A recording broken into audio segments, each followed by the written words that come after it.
episódios. E olha, aqui no Piauí tem pré-candidato à presidência também cumprindo a agenda hoje, a pré-candidata à presidência do PSTU. O PSTU, aliás, com sua pré-chapa, né, Elivaldo Barbosa, desse período de pré-campanha inteira aqui. Exatamente, cumpre uma agenda aqui no Piauí e hoje lançou um manifesto que será o mote da campanha presidencial do PSTU. Vamos acompanhar com o Elivaldo Barbosa. No Piauí, o PSTU confirma a candidatura própria ao governo do estado. A professora Luciane Santos será a candidata. Nós do PSTU, estamos mais uma vez disputando as eleições, para apresentar o nosso manifesto, que não é uma proposta eleitoral, é uma proposta de saída para a classe trabalhadora. Onde a gente está apresentando o manifesto, que é um chamado à rebelião, é os trabalhadores se rebelarem contra todas as mazelas que tem na sociedade, e quem sofre com essas mazelas somos nós, a classe trabalhadora está recebendo muito bem. Em Teresina, o PSTU também apresenta chapa para a eleição presidencial.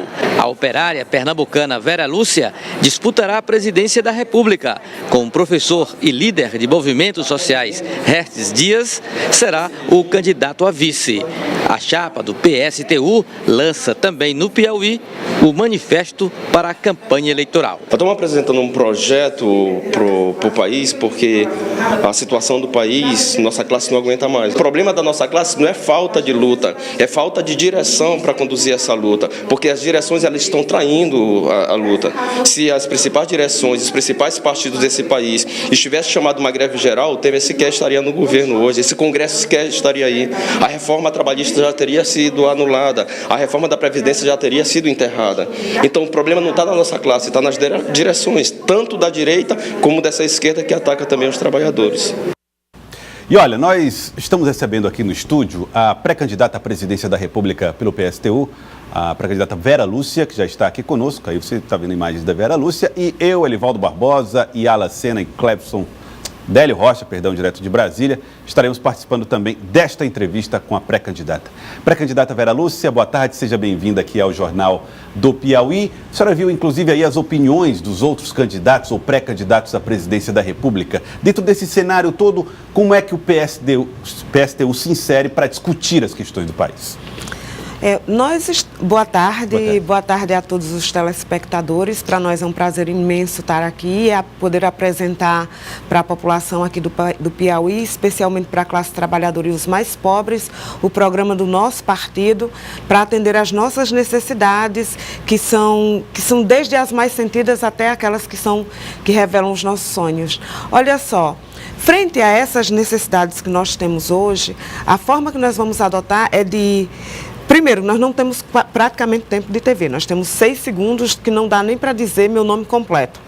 Nós vamos pegar o nosso manifesto, que acabamos aqui de apresentar, que é de um chamado à rebelião, de organização da nossa classe para atender às nossas necessidades em todos os lugares desse país onde tiver um trabalhador, onde tiver um homem, uma mulher da nossa classe, esteja ele empregado, desempregado, seja ele mais jovem, seja ele mais velho, de forma que nós possamos nos organizar no nosso local de trabalho, no nosso local de estudo, no nosso local de moradia, para que de forma organizada os de baixo possam derrubar os de cima. Derrubar os de cima significa o quê? Derrubar os de cima significa dizer que a classe trabalhadora desse país precisa governar esse país diretamente. Hoje nós somos responsáveis pela produção da riqueza que é apropriada por um punhado de empresários que hoje se reduz a 31 famílias bilionárias. Nós queremos que o resultado da riqueza que nós produzimos, que é fruto do nosso trabalho, seja para atender às necessidades do conjunto da sociedade. Ou seja, nós queremos que o resultado da produção seja para a satisfação das necessidades humanas.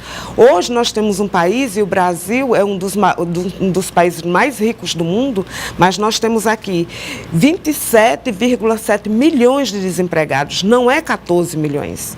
Porque nós temos aqui os 14 milhões que é dito pelo IBGE, mas segundo o PNAD de 2018, quando você junta os que estão procurando um emprego e mais aqueles que já procuraram e desistiram de procurar, esse número salta para 27,7 milhões de desempregados. Nós temos aqui nesse país 16 milhões de pessoas que passam fome, num país onde tem mais boi do que gente, e as pessoas não têm um pedaço de carne para comer.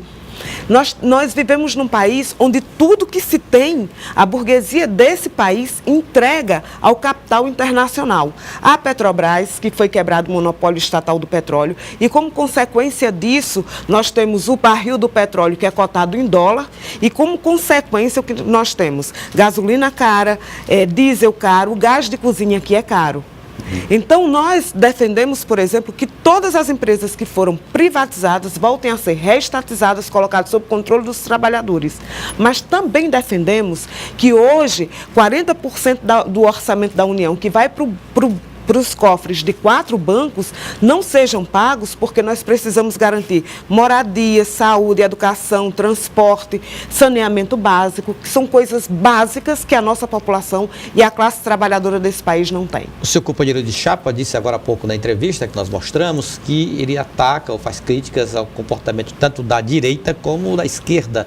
De que forma o PSTU pretende se comportar aí numa política de alianças para tornar o movimento que defende o manifesto mais competitivo eleitoralmente? Primeiro que não é apenas uma competição eleitoral. Ela é uma competição onde nós apresentamos um programa para o conjunto da nossa classe. E a nossa aliança são com os lutadores desse país. São com aqueles que fizeram greve geral no dia 28 de abril do ano passado, com aqueles que foram para Brasília e tiveram que se enfrentar com a repressão de Temer e do Congresso Nacional em maio do ano passado, com aqueles que fizeram greve no dia 30 de junho do ano passado e que tiveram as suas greves, as suas manifestações traídas pelas direções do movimento da classe trabalhadora brasileira.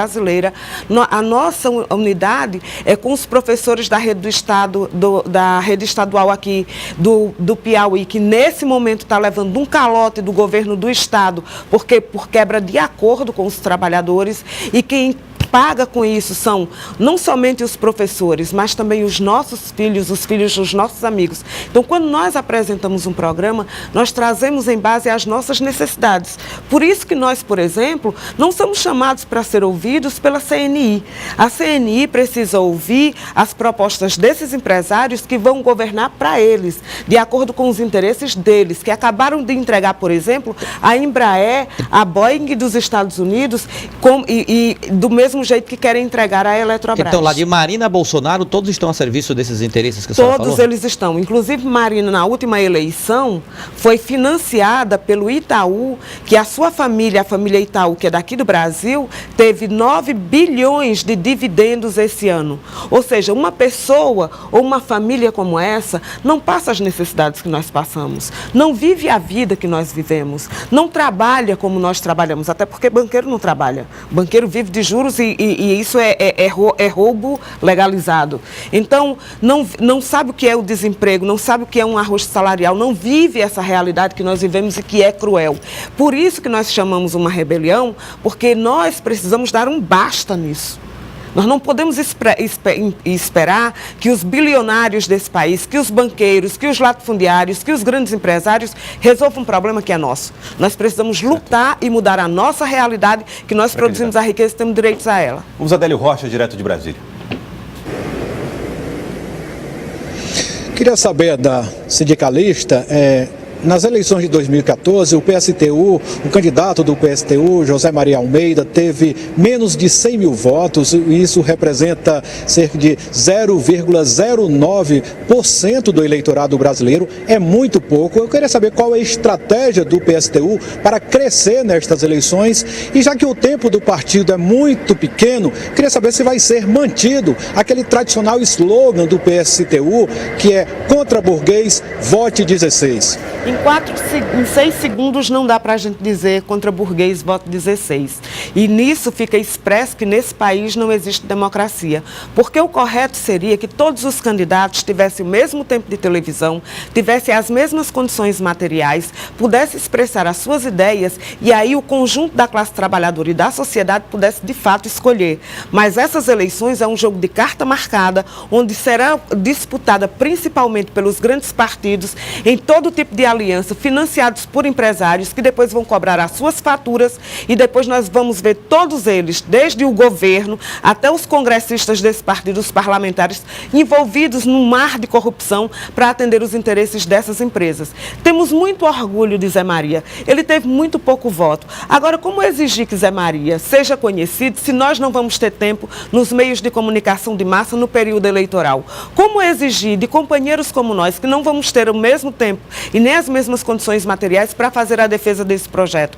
Como exigir que nós tenhamos a mesma condição, tenhamos o mesmo desempenho se não temos as mesmas condições? Por outro lado, nós temos muito orgulho de Zé Maria, porque em Brasília, no enfrentamento contra o governo Temer, para defender que nesse país não fosse feita reforma da Previdência, ele esteve na linha de frente. Enquanto que aqueles que foram eleitos são aqueles que retiraram nossos direitos na reforma trabalhista, na lei da terceirização, que querem privatizar a Eletrobras, que querem mais uma vez fazer uma reforma da Previdência para condenar a nossa classe a trabalhar até a morte. Agora, pré-candidata, algumas empresas públicas, eu vou falar aqui da Eletrobras, que é o caso que nós conhecemos aqui, podemos citar outras empresas como a Gespisa, elas estavam se mostrando ineficazes, deficientes, não prestavam serviço, custavam caras demais ao Estado, sem qualidade e custando muito caro. Nesse sentido, é inviável a privatização? E eu pergunto outra coisa, por que a senhora, que diz que nossas eleições, as eleições brasileiras, são um jogo de cartas marcadas, por que a senhora aceita fazer parte desse jogo de cartas marcadas, colocando o seu nome também na disputa? Primeira coisa, para denunciar que é um jogo de carta marcada. Nós somos um partido político e temos todo o direito, inclusive, de aproveitar esse momento para dizer que essa forma de exercer e dizer que existe democracia é uma farsa. Segundo, nós entendemos que as empresas que existem nesse país, que foram vendidas, nenhum empresário faz negócio para ter prejuízo.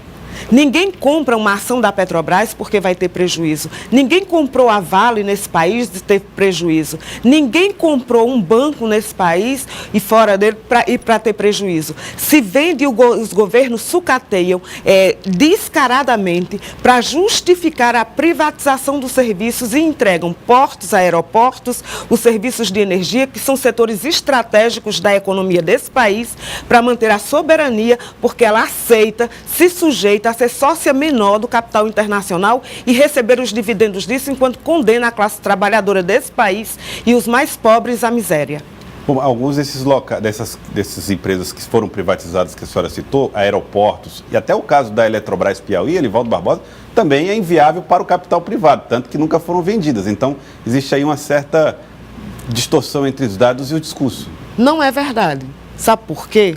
Porque aqui ainda não foi vendido, porque de fato não foi colocado à venda. Porque nos outros estados onde de fato foi colocado, se vendeu. Se vendeu. Inclusive, a Eletrobras não vai ser vendida agora, porque o governo Temer está completamente paralisado, porque está mergulhado até a raiz do cabelo em todo tipo de corrupção e utilizou os recursos que ele tinha para comprar, inclusive, os parlamentares para manter o seu mandato. Então, agora, ele não tem dinheiro para comprar novamente os parlamentares para garantir a venda da Eletrobras. E foi aprovada ontem a privatização da Eletrobras Piauí e algumas outras também pelo Brasil. Exatamente. Vamos para uma pergunta da Yala Sena. Yala no CidadeVerde.com. Yala. Boa tarde, Vera Lúcia. Seja bem-vinda aí ao nosso estado. Vera Lúcia, após o impeachment da presidente Dilma Rousseff, o PSTU e o PSOL se estremeceram em alguns pontos. O PSTU defende fora todos, o PSOL está colocando que a prisão de Lula é ilegal. Aí eu pergunto para você, por que é tão difícil, não é ruim sair dividido a esquerda? É possível a união da esquerda? Ou como é que você avalia esses posicionamentos?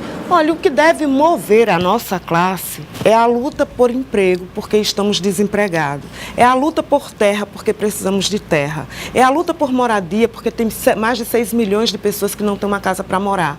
É a luta pela comida. É a luta para não morrer por falta de assistência à saúde. É a luta por ter direito ao conhecimento que nos é negado.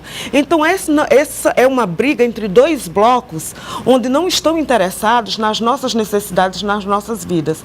Portanto, o que nos mobiliza não é se Lula está livre ou se Lula está preso. São os nossos problemas que nos afetam todos os dias. Porque para defender Lula, ele tem inclusive sepúlveda pertence, que é pago a peso de ouro. A classe trabalhadora não tem, porque dos mais de 700 mil que estão hoje em custódia, nas casas de custódia, 40% deles não tiveram sequer direito a uma audiência em primeira instância. Então, o que nós devemos nos mover é por aquilo que nós de fato necessitamos, que produzimos a riqueza, um outro setor se apropria. Então é disso que nós estamos falando. Nós achamos que a justiça ela não é imparcial, nós achamos que ela carregou a mão nas investigações do PT, mas nós achamos também que a campanha Lula livre é um erro porque mantém todos os outros corruptos livres. Assim nós defendemos o seguinte: todos os corruptos e corruptores devem ir para a cadeia. E já que Lula foi preso, deve ir Temer, deve ir Aécio, deve ir Alckmin, Jucá, Renan, porque todos eles estão envolvidos em corrupção. E mais do que isso, todos os corruptores, porque quem mais lucra nesse negócio, para além dos corruptos, são as grandes empresas que estão por trás disso. Eu queria agradecê-la, pré-candidata Vera Lúcia, pré-candidata à presidência da República pelo PSTU. Obrigado por ter vindo aqui, aceito o nosso convite para participar do Jornal do Tempo. Nós que agradecemos e hoje à noite esperamos vocês no pré-lançamento das nossas candidaturas aqui no Piauí. Tá certo, muito obrigado, pré-candidata Vera Lúcia.